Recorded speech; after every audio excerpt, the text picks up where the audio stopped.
Al señor senador Manuel Bartlett Díaz, del Partido del Trabajo. Tiene usted el uso de la palabra, señor senador.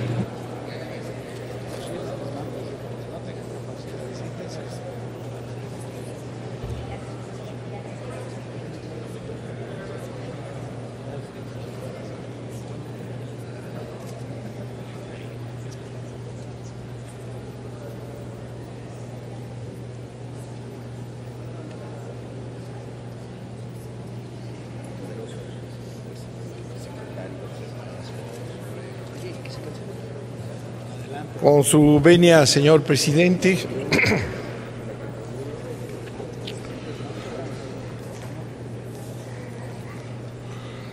Buena intervención del senador Delgado.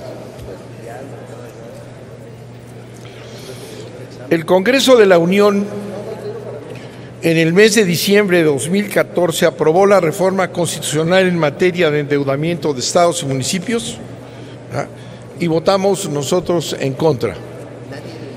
Votaremos nuevamente en contra en esta ley secundaria por razones muy similares.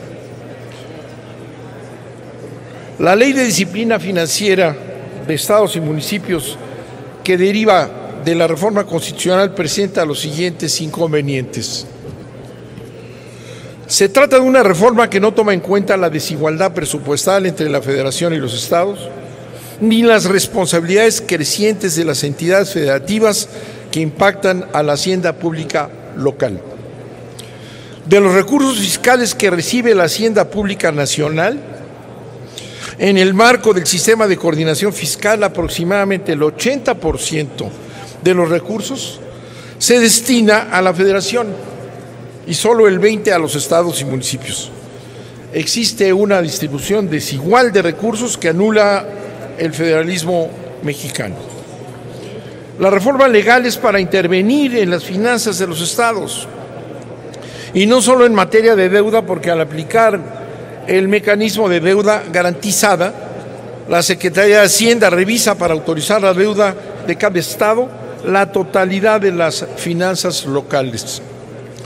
Es una reforma que reduce las competencias de los congresos locales a favor de la Secretaría de Hacienda.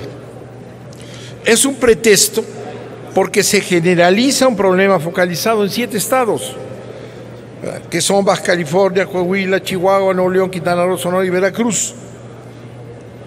Solamente ellos tienen problemas graves de la deuda.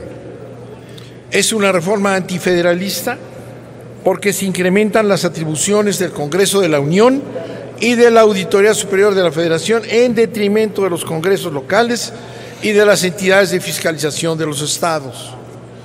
Lo estoy comentando aquí en el Senado, que es el defensor de los estados. La ley es para establecer las bases de endeudamiento de los estados, Ciudad de México y municipios. Esa ley señala modalidades, límites y condiciones para el endeudamiento local y municipal, los que son definidos no en el marco de la Constitución o de la ley, sino por convenios administrativos entre los estados y la Secretaría de Hacienda, según las circunstancias de cada caso.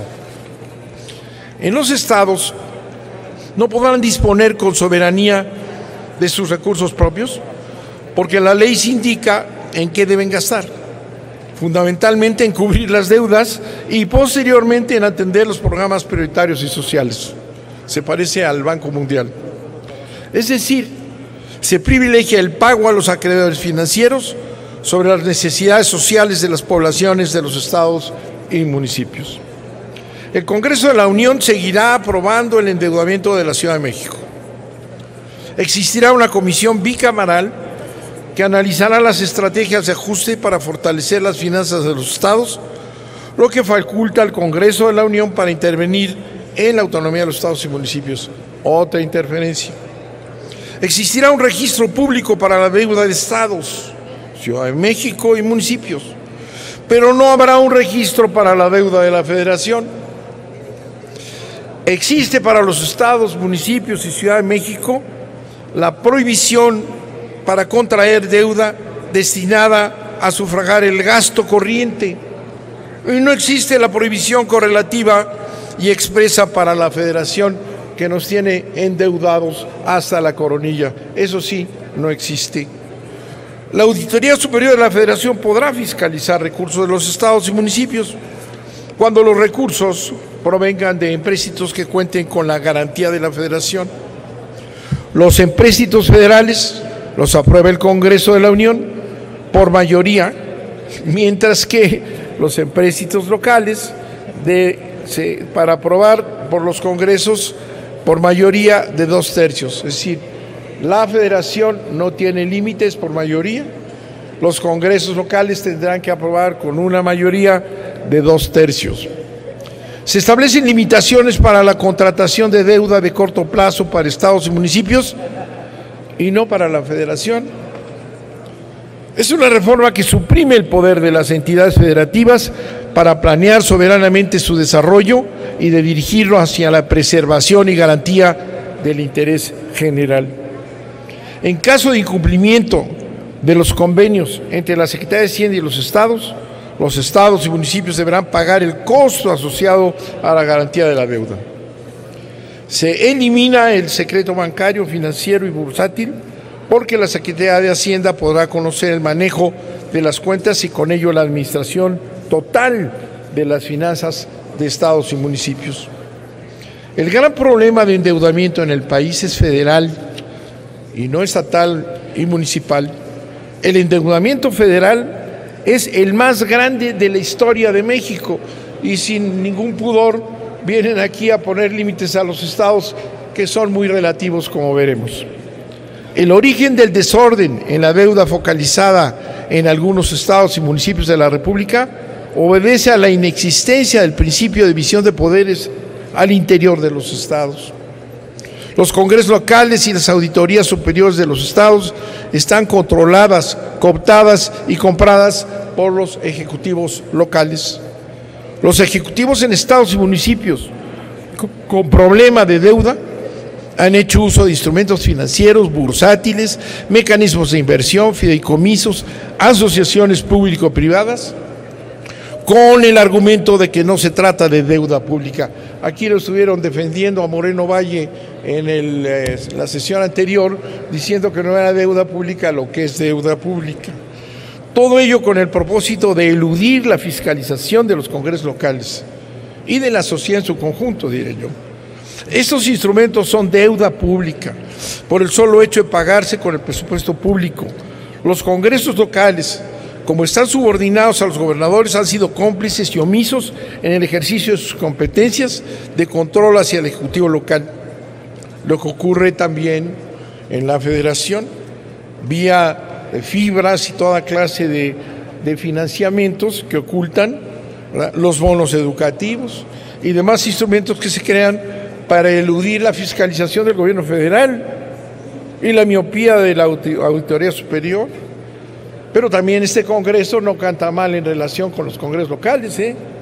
Cuando decimos que los congresos locales están controlados por los ejecutivos, pues qué decir de este Congreso Federal, de este Senado de la República, que está controlado por Peña Nieto.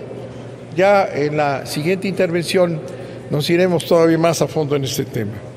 Por lo anterior, votaremos en contra de esta ley por ser antifederalista, por reducir la soberanía de los congresos locales y por simular que se trata de problemas de deuda cuando el problema de fondo es constitucional y democrático, porque los congresos locales controlados por los gobernadores no realizan adecuadamente sus facultades de control y de fiscalización de las cuentas públicas.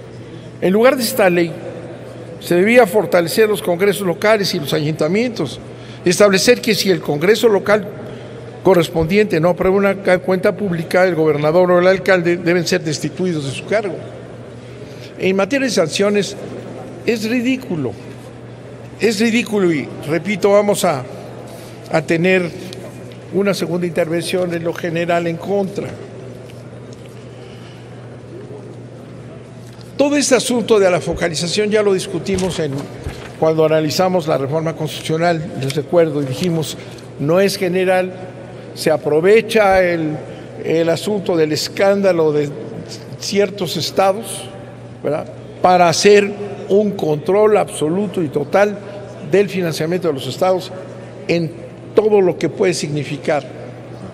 Y ya establecimos que además esos 7 estados que han tenido repercusión internacional, lo sabemos, y electoral actualmente, ¿verdad?, es corrupción. Ya analizamos, aquí Delgado decía bien que había que establecer quién de los bancos va a ofrecer y cuáles son las tasas, pero así no es, porque son los compinches. Ya hicimos la lista de las deudas en los bancos y vemos que son los mismos. Son los bancos de Hank y los que están controlados por el hanquismo. Entonces no es una cuestión que se les olvide, ¿verdad?, analizar qué banco va a prestar, porque son negocios privados, porque es corrupción. Ya lo hemos señalado varias veces. Aquí hay una brutal corrupción en el país, ¿verdad?, con la colusión del gobierno federal y la Secretaría de Hacienda. No hay sanciones, sanciones administrativas, hay regulazonas, sanciones cuando son delitos. No debe haber sanciones administrativas, son delitos que sacrifican a sus poblaciones en general, delitos enormes para convertirse estos gobernadores delincuentes en compradores del voto, en compradores de congresos locales, de compradores de todo lo que se pueda comprar, que en México ya casi es todo. De manera que las sanciones, finalmente, las sanciones no existen. Debería de haberlas, y graves. Me llama la atención, finalmente, señor presidente, termino. Me llama la atención que esta ley secundaria se retiró, y se retiró porque decían que el Partido Acción Nacional había pedido que se retirara, ¿no?, y que se había retirado por una serie de inconveniencias y análisis que se presentaron por organizaciones sociales y ONGs importantes como Fundar y el IMCO, ¿verdad?, que las tenemos aquí, y ahora sin ningún cambio ya la dejaron pasar. Pues, ¿qué pasó? ¿Por qué la retiraron? Si estaban analizando, aquí tenemos un pequeño resumen, lo sacó la prensa, no es secreto. Se retiró porque el Partido Acción Nacional consideró que había que revisar esas cosas, esas críticas de 2 instituciones muy acreditadas, y de repente ya hubo una aquiescencia y vámonos, ahí va, sin ninguna corrección. Yo esperaba que hubiera una discusión sobre lo que dice Fundar y el IMCO, nada. Por eso digo que se parece mucho este Senado a la crítica que hacemos de los congresos locales. Muchas gracias, señor presidente. A usted, señor senador.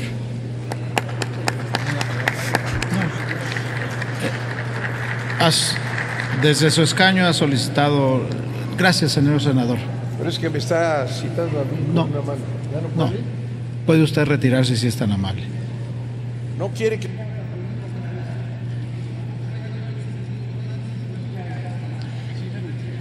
Sí, ya viene otro orador, si usted no tiene inconveniente. No se admiten los diálogos, señor senador, si es tan amable, de ocupar su escaño.